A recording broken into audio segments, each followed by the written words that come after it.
যাদের লম্বা সময় কোরআন তিলাওয়াত করার সুযোগ নাই, আমি সবসময় বলি আপনারা মুখস্থ সূরাগুলো বারবার পড়েন। সূরা ইখলাস, কুল হুয়াল্লাহু আহাদ সবার মুখস্থ আছে।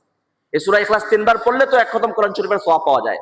কুল হুয়াল্লাহু আহাদ তা'দিলু সুলুসুল কোরআন, আল্লাহ নবী সাল্লাল্লাহু আলাইহি ওয়াসাল্লাম বলেছেন 3 ভাগের 1 ভাগ। তাহলে 3 বার সূরা ইখলাস আপনি পড়লেই 1 মিনিটে 3 বার সূরা ইখলাস পড়া যায়। ধীরে ধীরে পড়লে 1 মিনিটে পড়া যায়।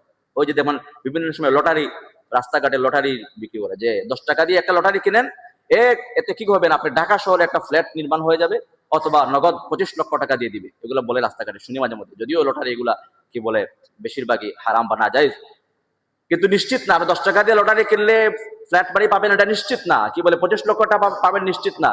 কিন্তু 10 বার যদি সূরা ইখলাস পড়েন আপনি, আল্লাহ নবী সাল্লাল্লাহু আলাইহি ওয়াসাল্লাম বলেন 10 বার সূরা ইখলাস পড়ার সাথে সাথে আল্লাহ রাব্বুল আলামিন ওই ব্যক্তির জন্য জান্নাতে একটা প্রাসাদ নির্মাণ করেন। সুবহানাল্লাহ। তাহলে সূরা ইখলাস 10 বার আপনি পড়েন, 20 বার পড়েন, 30 বার পড়েন, 40 বার পড়েন, 50 বার পড়েন, 100 বার পড়েন, আঙ্গুল গুলো তসবির মতো সূরা ইখলাস পড়েন। সূরা ফালাক মুখস্থ আছে এটা পড়েন, সূরা নাস মুখস্থ আছে এটা পড়েন, সূরা ফাতিহা মুখস্থ আছে এটা পড়েন, যতগুলো মুখস্থ সূরা আছে বারবার পড়েন, বারবার পড়তে থাকেন।